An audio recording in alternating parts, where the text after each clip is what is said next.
Про Ингушетию обещал рассказать, потому что я смотрю, и вот меня поражает. Столько глоток просто надорвано в борьбе там за московских осужденных по московским протестам. И это правильно. Столько там сломано копий в защите там Константина Котова или Ивана Голунова. И это правильно. Но вот что происходит в Ингушетии. В Ингушетии участников митингов, которые выступали против передачи в состав Чеченской Республики части территории, которая принадлежала Республике Ингушетия, держат с марта прошлого года, стариков держат, мужчин держат женщину, значит, Зарифу Саутиеву в тюрьме, в СИЗО. И это мало кого волнует. Я знаю, что этим занимается мемориал, я знаю, что этим занимаются отдельные правозащитники, но вся эта совокупность либеральных медиа делает вид, что ингушского дела не существует. А оно чудовищно, друзья. Там люди ничего не делали противозаконного. Я даже с ними спорил, вы это знаете прекрасно.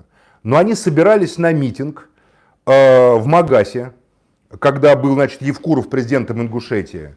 И на этом митинге, между прочим, в соответствии с нормами традиционного для Ингушетии ислама, хотя я считаю, что любой ислам традиционен, который, как говорится, разделяется значительной частью населения, они делали зикр. Они, значит, там митинговали против этого, они требовали, чтобы где-то парламент Ингушетии перед ними отчитывались. Когда туда привезли Росгвардию из соседних регионов, ингушские полицейские встали между митингующими и Росгвардией и тем самым не позволили произойти кровопролитию, потому что если бы Росгвардия начала силовым образом вытеснять с площади ингушей, то, безусловно, там страсти закипели бы и, безусловно, полилась бы кровь. У меня просто нет сомнения. И вот, в принципе, им, наверное, можно вменить несанкционированный митинг. Это административка, штраф. Им, наверное, можно вменить, там, не знаю, какую-то там горячность. Это административка, штраф. Но их держат в СИЗО, не отпуская по домам мужчин разного возраста, женщину, и говорят, что они экстремистское сообщество. То есть любое сообщество людей в этой стране, которое недовольно чем-либо, сегодня следствием, жандармами будет подводиться под понятие экстремизм. Только потому, друзья, что вы недовольны будете вашим начальством, вашим губернатором, вашим мэром, вашим городским головой, что вы недовольны будете правительством, Мишустиным там будете недовольны, Путиным будете недовольны. Вас могут записать в экстремистское сообщество. И им хотят на этом основании вынести сроки, уголовные сроки, как я понимаю. Статья, там часть этой статьи 282, мне писали адвокаты, которые их значит, защищают. Это тяжелая статья, которая уголовная. Это не экстремизм просто ваш личный, а экстремистское сообщество — это уже серьезная уголовщина. Поэтому я призываю вас всех поддержать требования к освобождению и Зарифы Саутиевой, поддержать требования освободить и Ахмеда Барахоева, Мальсага Ужакова, Мусу Мальсагова, Бараха Чемурзиева, Исмаила Нальгиева, Ахмеда Погорова и так далее. Вы, пожалуйста, поинтересуйтесь этим делом. Это происходит на территории нашей страны. Эти люди невиновны. Мало того, что ингушский народ до сих пор не решили проблемы 92 года, и некоторые чиновники им говорят, ингушам, что вы нервничаете, все равно это решить невозможно, пора уже об этом забыть. Мало того, что случилось, вот как случилось, по неправильной процедуре в отношении границы между Ингушетией и Чечней, так еще и силовым образом их прессуют, добивая. Уже и полпред ушел.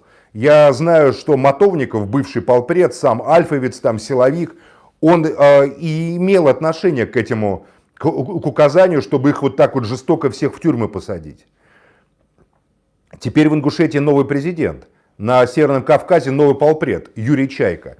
Я обращаюсь к Юрию Чайке с призывом: вы же прокурор, вы юрист, вы олицетворяли юстицию в нашей стране, несмотря на те критические замечания, которые звучали в ваш адрес и в адрес вашего сына в связи с его финансово-экономической деятельностью. вступитесь за этих людей. Вот если вы представляете интересы президента, мы посмотрим, как вы на самом деле к этому относитесь. Все фигуранты ингушского дела должны быть освобождены, должны быть на свободе. Их нельзя держать в тюрьмах столько времени. Это абсолютный произвол и беззаконие. Как естественно, нельзя держать в тюрьмах Абдулмумина Гаджиева. Почему это происходит? У меня ощущение, что где-то в Москве кто-то дал какому-то корпусу жандармов, и мы знаем какому, указание просто прессовать и запугивать национальную интеллигенцию в национальных субъектах. Поэтому я прошу всех, призываю всех поддержать тех людей, которые там сейчас сидят в тюрьмах в Ингушетии, чтобы их освободили.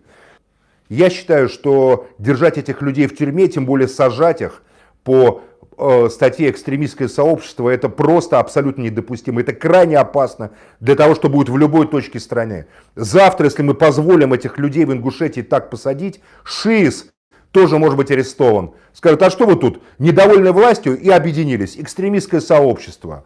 В Александрове экстремистское сообщество. Во Владимире экстремистское сообщество. Любое сообщество людей экстремистское.